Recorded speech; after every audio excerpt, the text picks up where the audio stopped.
उत्तर प्रदेश कानपुर के अंदर एक राजू बूट हाउस नाम की दुकान होती है जो काफ़ी आलीशान बनी हुई थी और जिसके अंदर महंगे महंगे जूते चप्पल मिला करते थे। एक दिन उस बूट हाउस के मालिक का दोस्त, जिसका दूसरी जगह एक बूट हाउस है, वो उससे मिलने के लिए आता है और उसकी दुकान में बैठा बैठा इधर उधर नज़र दौड़ा ही रहा था। तभी उसकी नज़र पूजा घर में रखे हुए एक फ्रेम हुए कागज़ पर पड़ती है। जो कागज़ एक नॉर्मल सी कॉपी का था और जिस कागज़ के ऊपर किसी के पैरों के निशान बने हुए थे। उस सेठ ने उस कागज़ को फ्रेम करवाकर पूजा के घर में रखवा रखा था। अब जैसे ही वह व्यक्ति उस फ्रेम हुए कागज़ को देखता है तो अपने दोस्त से पूछने लगता है कि भाई ये क्या है, कोई अलग से यंत्र बनवा लिया है क्या जिससे दुकान अच्छी चलने लगे। अब इसके बाद जो उस बूट हाउस का मालिक होता है वह उस फ्रेम की तरफ देखता है और उससे कहने लगता है कि ये साक्षात एक देवी के पैरों के निशान हैं जो मुझे हाथ लग गए तो मैंने उन्हें यहाँ पर रख लिया। तो उसका दोस्त पूछने लगता है कि किस तरह से तुम्हारे हाथ लग गए और कौन सी देवी है, भला मैं भी तो जानूं इसके बारे में। अब जैसे वह बूट हाउस का मालिक इस कागज के पीछे की कहानी अपने दोस्त को सुनाता है तो वो भी फूट फूट कर रोने लगता है और कहता है कि हाँ भाई, तूने सही कहा, जो कुछ भी तू सोच रहा हो बिल्कुल सही है और मैं भी उस महिला से मिलना चाहूंगा। कौन थी वह महिला जिसके पैरों के निशान थे और क्या कहानी थी इस कागज के पीछे की जो उसका दोस्त फूट फूट कर रोने लगा। पूरी कहानी की सच्चाई जानने के लिए वीडियो को अंत तक जरूर देखें। उत्तर प्रदेश के कानपुर के पास ही के एक छोटे से गांव में एक परिवार रहा करता है। परिवार के अंदर पति पत्नी है और जो पत्नी है वो प्रेग्नेंट है। पत्नी का नाम साधना है और पति का नाम रामकिशन है। दोनों पति पत्नी इस बात से बड़े ही खुश हैं कि उनके यहाँ पर अब संतान का सुख होने वाला है, क्योंकि काफी दिनों उसकी शादी को हो गए हैं लेकिन अभी तक उन्हें कोई संतान नहीं हुई है। साधना का जो परिवार है वो ज्यादा पैसे वालों तो नहीं है, लेकिन उसके पति इतना पैसा कमा लिया करते हैं कि जिससे उनके घर का गुजारा आराम से हो जाया करता है। सब कुछ अच्छी तरह से चल रहा था, लेकिन तभी एक दिन अचानक से उसके पति की एक एक्सीडेंट से मौत हो जाती है और उसके बाद साधना घर के अंदर अकेली रह जाती है। अब जैसे ही साधना को ये सब कुछ मालूम होता है तो वह फूट फूट कर रोने लगती है, लेकिन रोकर वो कर भी क्या सकती है। जो कुछ हो गया था उस पर ना तो उसका कोई कंट्रोल था और ना ही उसके अनुसार कुछ बदलने वाला था। इसके बाद वह जैसे तैसे करके अपनी जिंदगी को जीने लगती है और कुछ दिनों बाद उसकी डिलीवरी का समय आ जाता है। जैसे उसकी डिलीवरी होती है तो उसको एक लड़का होता है और वह सोचने लगती है कि इसी लड़के के सहारे अपनी जिंदगी को व्यतीत कर लूंगी और कोई भी कैसी भी दिक्कत नहीं है। अब स्टार्टिंग में कुछ दिनों तक तो अड़ोस पड़ोस वाले उनकी मदद करते हैं, लेकिन धीरे धीरे पड़ोसी भी मदद करने से पीछे हट जाते हैं और अब साधना मेहनत मजदूरी करके अपने बच्चे का और अपना पेट पालने लगती है। समय बीतता है और समय के साथ साथ वो अपने बच्चे का नाम पुनित रखती है और पुनित को पढ़ा लिखा कर किसी नौकरी में लगाना चाहती है ताकि उसका जीवन बेहतर हो सके और उसे मेहनत मजदूरी ना करनी पड़े। उनके परिवार की हालत इतनी खराब होती है दोस्तों, जो साधना होती है वो अक्सर नंगे पैर रहा करती है। अपने बेटे के शरीर को ढकने के लिए वह उन पैसों को भी उनमें लगा दिया करती जिन पैसों से वो अपने लिए चप्पल खरीद सकती थी, लेकिन बेटे के लिए वो चप्पल तक भी नहीं खरीदती है और अपने बेटे का भरण पोषण करने लगती है। धीरे धीरे करके साधना मजदूरी करती है और अपने बेटे को पढ़ाने लिखाने लगती है। बच्चा अब स्कूल में पढ़ने लगता है और वह अपनी माँ की कंडीशन को भली भांति समझता है। जब वह 8 साल का था तो अपनी माँ के बारे में सारी बातें समझ गया था और वह देखा करता था कि उसकी माँ किस तरह से नंगे पैर कांटों में दोपहरी में ऐसे ही काम करती रहती है केवल उसका पेट पालने के लिए। तो वह अपनी माँ से कहने लगता है कि माँ, तुम ऐसा करो, इस बार मेरे लिए जूते मत खरीदना और अपने लिए चप्पल खरीद लेना। लेकिन उसकी माँ मना कर देती है और कहती है कि नहीं बेटा, मैं चप्पल जब तक नहीं पहनूंगी जब तक तू अच्छी तरह से कामयाब नहीं हो जाए। जब तू कामयाब हो जाएगा तो तेरी कमाई से मैं चप्पल पहनूंगी। इस बात को सुनकर बेटा और भी ज्यादा पढ़ाई लिखाई के लिए मोटिवेट हो जाता है और दिन रात एक करके पढ़ाई लिखाई में मेहनत करने लगता है। उसका एक ही मोटिव होता है कि जैसे तैसे करके मैं अपनी पढ़ाई लिखाई को करूं और एक ऐसी नौकरी प्राप्त कर लूं जिस नौकरी से मेरी माँ का जीवन अच्छी तरह से व्यतीत होने लगे। तब तक उसकी माँ मेहनत करती है और मेहनत करने के बाद उसे अच्छे से पढ़ाने लिखाने लगती है। धीरे धीरे करके जो पुनित होता है वह 12वीं क्लास को कंप्लीट कर लेता है और उसके बाद एक छोटा सा ऐसा कोर्स ढूंढता है जिस कोर्स को करने के बाद उसे फौरन से नौकरी मिल जाए और उसकी माँ को मजदूरी ना करनी पड़े। तो उसे एक डिप्लोमा के बारे में पता चलता है, जिस डिप्लोमा को करने के बाद उसका नंबर कंपनी में आ जाएगा और 1 साल के अंदर वो डिप्लोमा कंप्लीट हो जाएगा। इसके बाद पुनित उस पढ़ाई को करने लगता है और धीरे धीरे 1 साल भी व्यतीत हो जाता है। 1 साल बाद पुनित का डिप्लोमा जैसे ही कंप्लीट होता है तो उसके बाद वह इधर उधर कंपनियों में कोशिश करने लगता है और कोशिश करने के बाद उसकी नौकरी एक कंपनी में लग जाती है।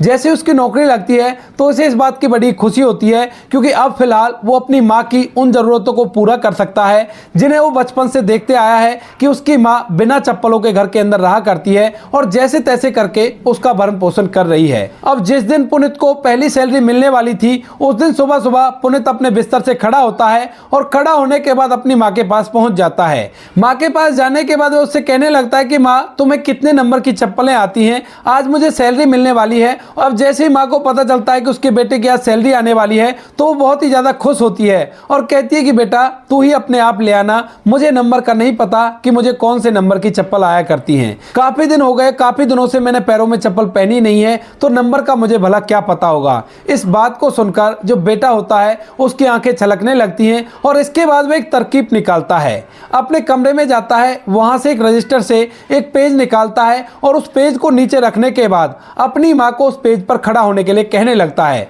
तो माँ उससे कहती है कि बेटा तू ये क्या कर रहा है। तो वो कहता है कि माँ, मैं आपके पैरों के निशान ले रहा हूं ताकि इनके हिसाब से मैं आपके लिए चप्पल खरीद सकूं, क्योंकि आज जब मुझे सैलरी मिलेगी तो सबसे पहले मैं आपके लिए चप्पल खरीदना चाहता हूं ताकि आप अब नंगे पैर ना डोल सको, क्योंकि अब आपका बेटा कमाने लगा है। इस बात को सुनकर माँ की आंखें भी नम हो गई थी और इसके बाद वह उस कागज पर खड़ी हो जाती है।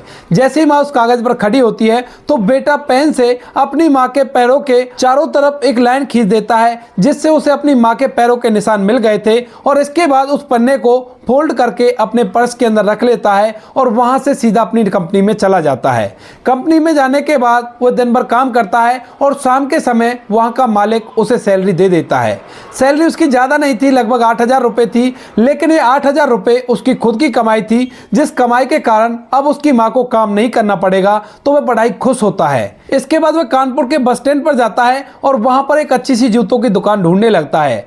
ढूंढते ढूंढते उसे एक दुकान दिखाई देती है जिस पर लिखा हुआ था राजू बूट हाउस, और देखने में वो दुकान काफी ज्यादा बड़ी प्रतीत हो रही थी और वहां पर काफी अच्छे अच्छे जूते चप्पल रखे हुए थे। लेकिन जैसे ही पुनीत उस दुकान की तरफ बढ़ता है तो वह व्यक्ति शटर को डाउन करने लगता है, तो एकदम से पुनीत भागा दौड़ा उसके पास पहुंचता है और उसको दुकान बंद करने से रोकता है। अब जैसे ही उस दुकान का मालिक देखता है कि कोई ग्राहक आया है तो वह शटर को नीचे करना बंद कर देता है और उससे पूछता है कि हाँ भाई बताओ क्या बात है। तभी वह हाँफते हुए कहता है कि साहब मुझे एक जोड़ी चप्पल चाहिए, क्या आप मुझे चप्पल दे सकते हो? अच्छे से लेडीज चप्पल मुझे चाहिए होंगे। इस बात को सुनकर बूट हाउस वाला कहता है कि हाँ भाई मिल जाएंगे, क्यों टेंशन लेते हो, इतनी बड़ी दुकान किस लिए खोल रखी है। ऐसा कहकर उस दुकान का मालिक पुनीत को उस दुकान के अंदर ले जाता है और वहां पर उससे पूछने लगता है कि तुम्हें किस तरह की चप्पल चाहिए और कितनी रेंज तक की तुम्हारी चलेगी। तो जो पुनीत होता है वो बड़े ही सहज स्वभाव से कहता है कि भाई साहब आपकी दुकान में जितनी भी महंगी से महंगी लेडीज चप्पल हो उस चप्पल को मुझे दिखा दो और उसी को मैं खरीदना चाहूंगा। इसके बाद जो दुकान का मालिक होता है एक बार तो पुनीत की तरफ देखता है, क्योंकि उसके कपड़ों से लग नहीं रहा था कि वो इतनी महंगी चप्पल खरीद सकता है। फिर भी वो दुकानदार पुनीत की भावनाओं की कदर करता है और उसे अपनी दुकान की सबसे महंगी चप्पल दिखा देता है। पुनीत उस चप्पल को हाथ में लेकर देखता है और कहता है कि भाई साहब कितने रुपए की होगी? तो वो कहने लगता है कि भाई साहब ये 800 रुपए की होगी। तो अब जो पुनीत होता है वो कहता है कि ठीक है, अच्छी चप्पलें हैं और यही मुझे लेनी है। इसके बाद जो दुकानदार होता है वो उससे पूछने लगता है कि आपको कौन से साइज की चप्पलें चाहिए। तो जो पुनीत होता है अपने पर्स को खोलने लगता है और उसमें से उस पेपर को निकालने लगता है। इतनी ही देर में जो दुकानदार है वो दोबारा से पूछने लगता है कि भाई साहब आप ये बताओ कि आपको कौन से साइज की चप्पलें चाहिए। तो पुनीत कहता है कि ठहरो भाई, रुको जरा, इसके अंदर साइज है और उस साइज को मैं आपको दिखाता हूं। इसके बाद दुकानदार जिज्ञासा भरी दृष्टि से पुनीत की तरफ देखने लगता है और जैसे ही पुनीत उस पेपर को निकालकर उसके सामने खोलता है तो दुकानदार एकदम से हैरान हो जाता है। वह कहने लगता है कि भाई साहब मुझे तो आप पढ़े लिखे प्रतीत हो रहे हो, फिर आपको ऐसे साइज लाने की जरूरत क्या आन पड़ी? तो उसके बाद जो पुनीत होता है वह उसे बताता है कि साहब ये मेरी माँ के पैरों के निशान है। मेरी माँ ने आज तक कोई चप्पल पहनी नहीं है जो उनके चप्पलों का साइज मुझे पता होगा, इसी वजह से मैं उनके पैरों की आउटलाइन बनाकर लाया हूं, आप इनके हिसाब से मुझे चप्पल दे दीजिए। अब दुकानदार जब इस बात को सुनता है तो उसे इंटरेस्ट आने लगता है और वो पुनीत से उसकी माँ के बारे में पूछने लगता है। कहता है कि भाई चलो वो बात तो ठीक है, तुम्हारी माँ ने चप्पल नहीं पहनी है, क्या कोई उन्होंने मन्नत मांगी थी या कोई ऐसी मजबूरी थी जिस वजह से वो चप्पल नहीं पहन पाई? तो जो पुनीत होता है अपनी और अपनी माँ की पूरी कहानी उस दुकानदार को बैठकर सुनाने लगता है। कहता है कि मजबूरी केवल इतनी ही थी कि उन्हें अपने बेटे का पेट पालना पाला था और पेट पालने के लिए ही उन्होंने चप्पल नहीं पहनी।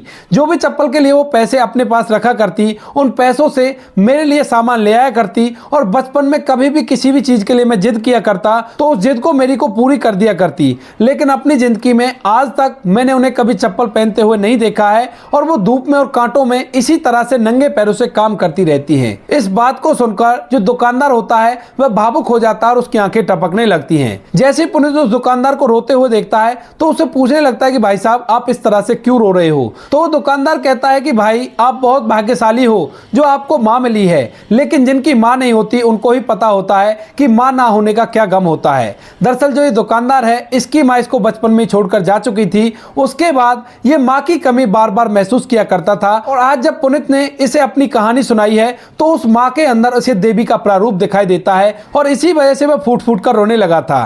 पुनीत दुकानदार को समझाता और कहता है कि भाई साहब मेरी बस के जाने का टाइम हो रहा है, आप फौरन से मुझे चप्पल निकाल कर दे दीजिए ताकि मैं अपनी माँ को ये खुशखबरी दे सकूं, क्योंकि आज मुझे सैलरी मिली है और सैलरी मिलने के बाद मैं अपनी माँ को सबसे पहला तोहफा यही देना चाहता हूँ। इसके बाद दुकानदार उस साइज के हिसाब से पुनीत की माँ की चप्पल निकाल देता है और उसको देकर वहां से जाने के लिए कह देता है। लेकिन जैसे पुनीत दरवाजे की तरफ बढ़ता है तो एकदम से दुकानदार उसको रोकता है और कहता है कि ठहरो भाई, एक मिनट रुक जाओ। उसके बाद जो दुकानदार होता है अपनी दुकान में से उसी तरह की एक जोड़ी चप्पल और निकालता है और उसको देता है। कहता है कि ये लो भाई, ये तुम्हारी माँ के लिए मेरी तरफ से तोहफा है और माँ से कह देना कि जीवन में कभी भी अब उसे ऐसे नहीं रहना पड़ेगा, क्योंकि उसका एक बेटा नहीं है, उसके दो बेटे हैं। इस बात को देखकर पुनीत हैरान तो होता है, क्योंकि उसने अक्सर सुना था कि अमीर लोग गरीब लोगों पर ज्यादा रहम नहीं किया करते, लेकिन यहाँ पर इतने बड़े शोरूम के मालिक ने उसे एक जोड़ी चप्पल जिनका मूल्य 800 रुपए है वो ऐसे ही दे दी थी। लेकिन फिर भी वो वहां से जाने लगता है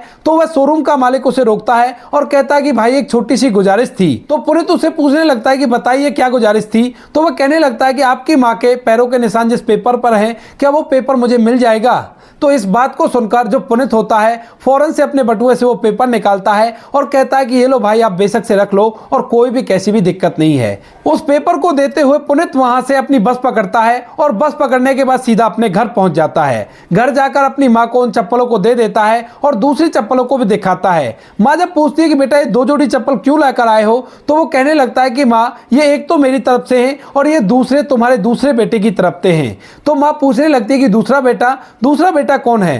तो वो उस दुकानदार के बारे में पूरी कहानी उसे बता देता है और कहता है कि जिस पेपर पर सुबह मैं तुम्हारे पैरों के निशान बनाकर ले गया था उस पेपर को उसने अपने पास रख लिया है। इस बात को सुनकर साधना माँ को बड़ी हैरानी होती है और वो सोचने लगती है कि भला वो मेरे पैरों के निशान का क्या करेगा। तो पुनीत बता देता है कि माँ उसकी माँ नहीं है और उसने कहा था कि आपके अंदर उन्हें देवी का रूप दिखाई देता है और वो कहता है कि आज से आप ही मेरी माँ हो। माँ इस बात पर ज्यादा गौर नहीं देती और कहती है कि ठीक है बेटा, कोई बात नहीं, तुम अपने काम को अच्छी तरह से करो और अब जिंदगी को और भी ज्यादा बेहतर बनाओ। इसके बाद जो वह दुकानदार होता है उन पैरों के निशान को अपने मंदिर में रख देता है और दूसरे दिन उस पेपर को ले जाकर उसको एक फ्रेम में लगवा देता है। फ्रेम में लगवाने के बाद उसने उसे पूजा के घर में रख दिया था और रोज सुबह शाम उसकी पूजा किया करता। अब ऐसे ही करते हुए संडे आ जाता है। संडे को मार्केट क्लोज रहा करती है, तो वह जो दुकानदार होता है वह सोचता है कि क्यों ना उसकी माँ से मिला जाए, क्योंकि जब उसने अपनी कहानी सुनाई थी तो अपने गांव का नाम और एड्रेस भी बता दिया था। तो इसके बाद जो वह बूट हाउस का मालिक होता है वहां से सीधा उसके गांव में पहुंच जाता है और ढूंढते ढूंढते उसके घर तक पहुंच गया था। घर के अंदर उसे दोनों माँ बेटे मिलते हैं और जैसे ही वो दुकानदार उस माँ को देखता है तो एकदम से जाकर उनके चरण छू लेता है और आशीर्वाद देने के लिए कहने लगता है। अब माँ इस बात को देखकर बड़ी हैरान होती है, लेकिन पुनीत को पता था कि ये कौन है और किस वजह से यहाँ पर आया है। उसके बाद माँ कहने लगती है कि बेटा तुम कौन हो और इस तरह से मेरे पैर क्यों छू रहे हो। तो उसके बाद वह दुकानदार बता देता है कि माँ मैं वही व्यक्ति हूँ जिसने आपके लिए चप्पलें भेजी थी और मेरा शहर के अंदर एक बूट हाउस की दुकान है। इस बात को सुनकर माँ उन्हें बैठाती है और बैठाने के बाद उससे बात करने लगती है। बातों ही बातों में वह अपनी पूरे जीवन की कहानी उस माँ को बता देता है और कहता है कि माँ बचपन से मैंने अपनी माँ को नहीं देखा, लेकिन जब आपका बेटा आपके पैरों के निशान लेकर मेरे पास पहुंचा और उसने अपनी कहानी मुझे बताई तो मुझे लगा कि माँ का प्रारूप ऐसा ही होता है, वो बच्चे के लिए कितने सारे बलिदान दिया करती है। इस बात को सुनकर माँ को भी अपने बीते वो दिन याद आ गए थे जिन दिनों में उसने अपने बेटे के लिए बहुत ही ज्यादा स्ट्रगल किया था और अपनी जिंदगी तक को दांव पर लगा दिया था। अक्सर जब माँ बीमार हो जाया करती तो अपनी दवाइयों तक के पैसों को अपने बेटे की परवरिश में लगा दिया करती और ऐसे छोटे मोटे नुस्खे अपनाकर अपनी बीमारी को ठीक किया करती। वह भी फूट फूट कर रोने लगती है और उन सभी के साथ पुनीत भी बैठकर फूट फूट कर रोने लगता है। इसके बाद जो बूट हाउस का मालिक होता है वह बार बार उस बुजुर्ग महिला से मिलने के लिए आ जाया करता और वहां पर घंटों तक बैठकर उससे बातें किया करता। वह अपनी फैमिली को भी वहां पर लाता है और दोनों के घर जैसे रिश्ते बन जाते हैं। एक दिन वह अपनी दुकान में बैठा हुआ था और तभी उसका एक दोस्त जो कि बूट हाउस चलाया करता है वह उसके पास आता है और इन पैरों के निशान के बारे में पूछने लगता है। तो वह बूट हाउस का मालिक उसे पूरी कहानी बता देता है और कहानी को सुनने के बाद उसकी आंखें भी नम हो गई थी। तो दोस्तों ये थी आज की कहानी, जहां पर एक मां ने अपने बेटे की परवरिश के लिए नंगे पैर रहकर मजदूरी की और जब बेटा बड़ा हो गया, कमाने लायक हो गया, तो उसके बाद बेटे ने मां के लिए कोई भी कसर नहीं छोड़ी। आप क्या कहना चाहते हो पुनीत के बारे में? आप क्या कहना चाहते हो उस मां साधना के बारे में? आप क्या कहना चाहते हो उस बूट हाउस के मालिक के बारे में? आपकी जो भी राय कमेंट सेक्शन में लिख सकते हो, लोगों के साथ शेयर कर सकते हो। वीडियो अगर अच्छी लगी तो वीडियो को लाइक और चैनल को सब्सक्राइब जरूर करें ताकि हमें हौसला मिले और भी ऐसे अच्छे वीडियो बनाने के लिए। इन कहानियों को सुनाने का उद्देश्य किसी को परेशान करना बिल्कुल भी नहीं है। यह कहानी आपको इसलिए सुनाई जाती है ताकि आप लोग इन कहानियों में से कुछ ना कुछ सीख सको और अपने जीवन में उस चीज को अप्लाई कर सको। मिलते हैं किसी नेक्स्ट वीडियो नए टॉपिक के साथ, तब तक के लिए जय हिंद, जय भारत, जय हिंदुस्तान। और अब बारी आती है हमारे कुछ प्यारे सब्सक्राइबर जो हमें बहुत ही ज्यादा अप्रिशिएट करते हैं ऐसी अच्छी कहानियां बनाने के लिए, और उनके कमेंट देखकर हमारा दिल गदगद हो जाता है और बहुत ही अच्छा हमें लगता है। उनमें से सबसे पहला नाम है सुरेश यादव। सुरेश यादव जी लिखते हैं कि आपकी कहानी सुनकर एकदम से दिल प्रसन्न हो जाता है। तो सुरेश यादव जी आपसे कहना चाहता हूं कि आपके कमेंट देखकर भी हमारा दिल गदगद हो जाता है। अब दूसरा कमेंट आता है सलाउद्दीन खान का, जो कि हमारा वीडियो फेसबुक से देखा करते थे लेकिन आजकल वो यूट्यूब पर भी कहर मचा रहे हैं और उनके ढेर सारे कमेंट मुझे यूट्यूब पर भी मिले हैं। तो सलाउद्दीन जी आपका तहे दिल से धन्यवाद अपना कीमती वक्त निकालकर हमें इस लायक समझने के लिए। तीसरा नाम है प्रशांत जी का। प्रशांत जी जो कि महाराष्ट्र के रहने वाले हैं, उन्होंने हमें लिखकर भेजा है कि आपकी कहानी बहुत अच्छी होती है और रोज इन कहानियों को देखने के बाद हमें एक नई सीख मिलती है। तो आपका भी तहे दिल से धन्यवाद जो आपने हमें इस लायक समझा। प्रशांत जी इसी तरह से हमें हौसला अफजाई करते रहें, आप लोगों के साथ रहेंगे।